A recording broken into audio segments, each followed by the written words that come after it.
তালের মালপোয়া নরম রসালো স্বাদের সেরা। এইভাবে বানালে মুখে দিলেই মিলিয়ে যাবে। একদম নরম তুলতুলে হয়, রসালো এই মালপোয়া বাচ্চা থেকে বড় বাড়ির সবার কিন্তু মন জয় করে নেবে। কিভাবে এই তালের মালপোয়া পারফেক্টভাবে বানাতে হবে সেটাই দেখাবো। তো রেসিপির জন্য এখানে মিক্সার জারের মধ্যে আমি 3 চামচ চিনির মধ্যে 3-4টে এলাচ আমি দানার অংশটা নিয়েছি। এলাচের সঙ্গে এইভাবে চিনিটাকে গুঁড়ো করে আমি রেখে দিলাম। এবারে নিয়েছি একটা বাটি মাপ করে সমস্ত উপকরণ নেব। 1 বাটি নিয়েছি ময়দা, ওই বাটির হাফ বাটি নিয়ে নিচ্ছি সুজি। যতটা ময়দা তার অর্ধেক দিতে হবে সুজি। এবারে যে 3 চামচ চিনি আর এলাচের দানা গুঁড়ো করে রেখে দিয়েছিলাম সেটা দিয়ে দিলাম, আর খুব সামান্য লবণ দিয়ে দিলাম। এবার শুকনো উপকরণগুলোকে আমি একসাথে খুব ভালো করে মিশিয়ে নিলাম। ভালো করে মিশিয়ে নেবার পর এবার নিয়েছি পাকা তালের পাল্প। এর আগে তালের বড়া বা তালের ফুলুরি তৈরির ভিডিওতে আমি দেখিয়েছিলাম কিভাবে পাকা তালের পাল্প বার করতে হয়। তো আমি ওই ভিডিওটার লিঙ্ক ডেসক্রিপশন বক্সে দিয়ে দেবো, তোমরা দেখে নেবে। এখানে 2 বাটি নিলাম।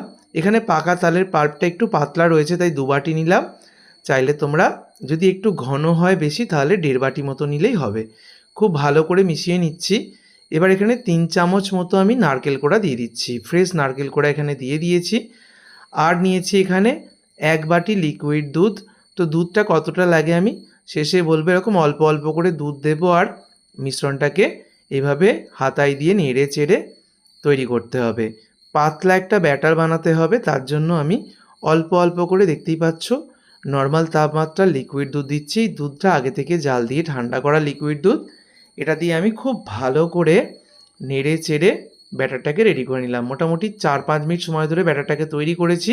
এতে করে সুজিটাও ফুলে উঠবে আর ব্যাটারটাও পারফেক্টভাবে হয়ে যাবে। এখানে আমার 1.5 বাটির মতো লিকুইড দুধ লেগেছে। এবার একটু মৌরি আর সামান্য একটু বেকিং পাউডার দিয়ে দিলাম, আর বেকিং পাউডারের উপর অল্প জল দিলাম। ওই ছোটো চামচের হাফ চামচ মতো বেকিং পাউডার দিয়েছি। এবার খুব ভালো করে সব কিছুকে মিশিয়ে নিলেই ব্যাটারটা একদম রেডি। আমি দেখিয়ে দিচ্ছি, দেখো এরকম পাতলার দিকে ব্যাটারটাকে রাখতে হবে। এবারে চিনি শিরা বানিয়ে নিচ্ছি। এখানে আমি ওই 400 গ্রামের মতো চিনি নিয়েছি, আর চিনিটার মধ্যে 2টো এলাচের মুখ ফাটিয়ে দিয়েছি। যতটা চিনি সমপরিমাণ জল এখানে দিয়ে দিয়েছি। এবার চিনিটা গলে গিয়ে শিরাটাকে 2-3 মিনিট জাল করে অফ করে দেবো। একটা পাতলা চটচটে শিরা বানাতে হবে, কোনো তারের শিরা বানানোর দরকার নেই। এবার মালপোয়া ভাজার জন্য আমি তেলটাকে ভালো করে গরম করে নিয়ে গ্যাসের ফ্লেমটাকে লো টু মিডিয়ামে রেখে 1 হাতা ব্যাটার দিয়ে দিয়েছি। এবার ছান্তা করে আমি একভাবে গরম তেল এইভাবে দিতে থাকলেই এটা খুব সুন্দরভাবে ফুলে উঠবে। দেখো কত সুন্দর হয়েছে, একদম পারফেক্ট মালপোয়া এইভাবেই তৈরি হয়ে যাবে। একটা মালপোয়া ভেজে নিলাম, একইভাবে বাকি মালপোয়াগুলো ভেজে নেবো। আর চিনির শিরাটা থাকবে মিডিয়াম গরম, আর মালপোয়াটা একদম গরম গরম তুলেই দিয়ে দিতে হবে। মিডিয়াম গরম শিরার মধ্যে 1 থেকে 2 মিনিট রাখলেই শিরা কিন্তু টেনে নেবে মালপোয়া। এইভাবে আমি বাকি সমস্ত মালপোয়াগুলো ভেজে নেব। তেলের মধ্যে 1 হাতা করে ব্যাটার দেবো, আর মালপোয়াগুলো ভেজেই সঙ্গে সঙ্গে মিডিয়াম গরম শিরার মধ্যে 1 থেকে 2 মিনিট রাখবো আর তুলে নেব। এইভাবে আমি মালপোয়াগুলো ভেজে নিয়েছি। দেখো কতটা সুন্দর দেখতে হয়েছে, আর একদম রসালো নরম তুলতুলে তৈরি হয়েছে। মুখে দিলে দুর্দান্ত লাগবে।